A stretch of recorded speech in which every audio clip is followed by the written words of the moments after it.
حدیث نمبر 90 ہے عن النعمان بن بشیر مرفوعا اعدلوا بین اولادکم اعدلوا بین اولادکم اعدلوا بین اولادکم۔ حضرت نعمان بن بشیر بیان کرتے ہیں کہ نبی کریم صلی اللہ علیہ وسلم نے فرمایا اپنی اولاد کے مابین انصاف کرو، اپنی اولاد کے مابین انصاف کرو، اپنی اولاد کے مابین انصاف کرو۔ اولاد کے درمیان عدل کا حکم ہے، مساوات کے ظاہری جتنے بھی طریقے ہیں ان کا خیال رکھنا ضروری ہے۔ حقیقت یہ ہے کہ ماں باپ اپنے بچے کے ساتھ عدل کرنا چاہتے ہیں، لیکن بسا اوقات ایسا ہوتا ہے کسی بچے کی محبت زیادہ غالب آ جاتی ہے اور اس غلبے کی وجہ سے بعض اوقات انصاف نہیں ہو پاتا، تو کبھی ایک پر دوسرے کو اور دوسرے پر پہلے کو ترجیح دی جاتی ہے۔ اس قسم کی حرکتوں کے بچوں پر بڑے منفی نفسیاتی اثرات مرتب ہوتے ہیں۔ اس وجہ سے نبی صلی اللہ علیہ وسلم نے خاص طور پر 3 بار فرمایا اعدلوا بین اولادکم۔ نعمان بن بشیر کو ان کے والد نے کوئی ہبہ کی تھی چیز، تو آپ صلی اللہ علیہ وسلم کے پاس وہ کیس آیا اس اعتبار سے کہ نعمان نے کہا کہ میری والدہ اس ہبہ پر راضی نہیں ہے جو میرے والد نے کیا ہے۔ اس نے کہا ہے کہ جب تک رسول اللہ اس پر راضی نہیں ہو جاتے میں راضی نہیں ہوں گی، آپ صلی اللہ علیہ وسلم اس پر گواہی دے۔ آپ نے پوچھا نعمان بن بشیر کے والد سے کہ کیا تم نے جو اپنے اس بیٹے کو ہبہ کیا ہے باقی بچوں کو بھی کیا ہے؟ تو انہوں نے کہا نہیں۔ تو آپ نے فرمایا میں ظلم پر گواہ نہیں بن سکتا، اور اس حدیث میں فرمایا اعدلوا بین اولادکم، اپنے اولاد کے درمیان عدل کرو، یعنی تمام اولاد کے ساتھ یکساں سلوک کرو۔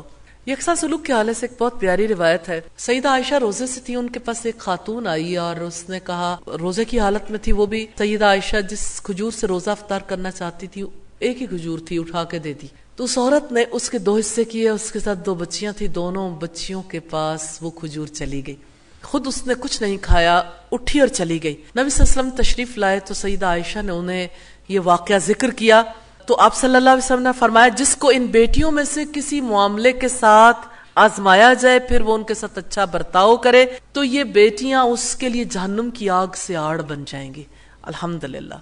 اور ایک اور موقع پر آپ صلی اللہ علیہ وسلم کی ایک اور روایت اسی حوالے سے ملتی ہے کہ اللہ تعالیٰ نے اس کے اس عمل کی وجہ سے اس کے لیے جنت کو واجب کر دیا یا جہنم کی آگ سے اسے نجات دے دی، الحمدللہ۔ یہ مسلم کی کتاب البر والصلہ کی روایت ہے۔ حدیث نمبر 91 عن انس قال كان رجل جالس مع النبي صلی اللہ علیہ وسلم فجاءه ابن له فأخذه فقبله ثم أجلسه في حجره وجاءت ابنة له فأخذها إلى جنبه فقال النبي صلى الله عليه وسلم ألا عدلت بينهما يعني بين ابنه وبنته وفي تقبيلهما۔ حضرت انس کہتے ہیں کہ ایک آدمی نبی کریم کے پاس بیٹھا ہوا تھا، اس کے پاس اس کا بیٹا آیا، اس نے اس کا بوسہ لیا اور اسے اپنی گود میں بٹھایا۔ اس کے بعد اس کی بیٹی آئی، اس نے اسے اپنے ساتھ بٹھا لیا۔ نبی کریم صلی اللہ علیہ وسلم نے فرمایا تو نے ان کے درمیان انصاف کیوں نہیں کیا؟ یعنی بیٹے کا بوسہ لیا اور بیٹی کا نہیں لیا۔ تو یہ اولاد کے مابین عدم مساوات کی بات ہے جو اس حدیث میں بتائی گئی۔ اولاد کے درمیان عدل کا حکم ہے، بیٹی کے ساتھ یعنی ایسا برتاؤ نہیں کیا جا سکتا جس کی وجہ سے اس کا دل دکھے کہ بیٹے کے لیے باپ کی اتنی شدید محبت کہ اسے اس کا بوسہ بھی لیا، اس کو گودی میں بھی بٹھایا، اور بیٹی آئی تو اسے ساتھ بٹھا لیا۔ یہ معاملہ کل تک بہت زیادہ تھا جہاں بیٹیوں کا معاملہ ان کے حق میں اچھا نہیں تھا، لیکن بہرحال اولاد کے درمیان ترجیحی معاملات تو کسی بھی اعتبار سے ہو سکتے ہیں۔ نبی صلی اللہ علیہ وسلم نے فرمایا جو کوئی 3 بیٹیاں رکھتا ہے وہ ان کے نگہداشت کرتا ہے، ان کی تنگی اور خوشحالی میں صبر و تحمل سے برداشت کرتا ہے تو اللہ تعالیٰ اس کو اپنے فضل و کرم سے اور اپنی رحمت سے جنت میں داخل فرمائیں گے۔ ایک آدمی نے کہا ہے کہ اللہ کے رسول اگر 2 بیٹیاں ہوں، آپ نے فرمایا 2 کے لیے بھی یہی ہے۔ اور ایک دوسرے آدمی نے دریافت کیا اللہ کے رسول اگر 1 ہو، تو آپ نے فرمایا اگر 1 ہو تب بھی۔ یہ روایت مسند احمد کی حدیث نمبر 8406 نمبر پر ہے۔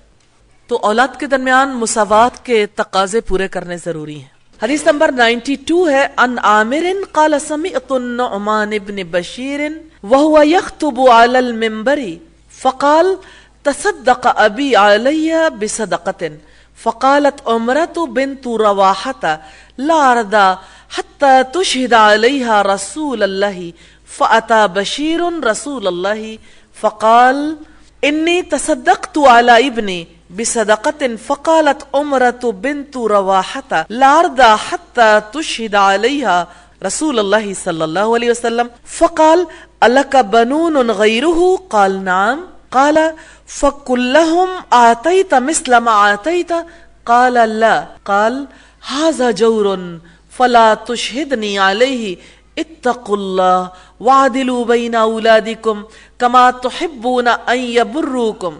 عامر کہتے ہیں میں نے حضرت نعمان بن بشیر رضی اللہ تعالیٰ عنہ سے سنا جبکہ وہ خطبہ دے رہے تھے، میرے باپ نے مجھ پر صدقہ کیا۔ حضرت عمرہ بنت رواحہ نے کہا میں اس وقت تک راضی نہیں ہوں گی جب تک تو رسول اللہ کو اس پر گواہ نہیں بنائے گا۔ حضرت بشیر رسول اللہ کے پاس آئے، کہا میں نے اپنے بیٹے پر صدقہ کیا ہے، اور عمرہ بنت رواحہ نے مجھے کہا میں اس وقت تک راضی نہیں ہوں گی جب تک تو رسول اللہ کو گواہ نہیں بنائے گا۔ آپ نے اس سے پوچھا کہ اس کے علاوہ تیرے اور بیٹے بھی ہیں؟ اس نے کہا جی ہاں۔ آپ نے فرمایا تو نے ان سب کو وہ چیز دی جو اس کو دی ہے؟ اس نے کہا نہیں۔ آپ نے فرمایا یہ ظلم ہے، مجھے ظلم پر گواہ نہ بناؤ، اللہ سے ڈر جاؤ اور اپنی اولاد کے مابین عدل و انصاف کیا کرو، جیسا کہ تم پسند کرتے ہو وہ تم سے برابر کا حسن سلوک کریں۔ تو اپنی اولاد کے درمیان انصاف کرنے کے بارے میں یہ کھلی ہوئی حدیث ہے، ہم اس کے بارے میں پہلے بھی دیکھ چکے۔ بیویاں کیا رول پلے کر سکتی ہیں؟ ایک ہی اولاد، ایک ہی بیوی کی اولاد ہے، اپنے ایک بچے کو صدقہ کرتے دیکھ کر بیوی کے دل میں خیال آتا ہے کہ میرے شوہر کے حق میں اچھا نہیں ہوگا کیونکہ شوہر نے انصاف نہیں کیا، تو اس پر رسول اللہ کو گواہ بنانے کا مطلب یہ تھا کہ اگر رسول اللہ کہیں گے تو پھر یہ عدل ہوگا، ظلم نہیں ہوگا۔ تو رسول اللہ صلی اللہ علیہ وسلم نے کہا کہ میں ظلم پر گواہ نہیں ہو سکتا۔ حدیث نمبر 93 ہے عن النعمان بن بشیر ان اباہ نحلہ نحلا فاراد ان يشهد النبي صلی اللہ علیہ وسلم فقال قل ولدك نحلة كما نحلته فقال لا قال رسول الله ان عليك من الحق ان تعدل بين ولدك كما عليه من الحق ان يبروا۔ حضرت نعمان بن بشیر کہتے ہیں میرے باپ نے مجھے ایک عطیہ دیا، پھر اس نے چاہا کہ نبی کریم کو اس پر شاہد بنائے یعنی گواہ۔ آپ نے پوچھا کیا تو نے ایک بیٹے کی طرح اپنے تمام بیٹوں کو عطیے دیے ہیں؟ انہوں نے کہا نہیں۔ آپ صلی اللہ علیہ وسلم نے فرمایا بلا شبہ تجھ پر لازم ہے کہ تو اپنی اولاد کے مابین عدل کرے، جیسا کہ ان پر فرض ہے کہ وہ تجھ سے برابر کا حسن سلوک کریں۔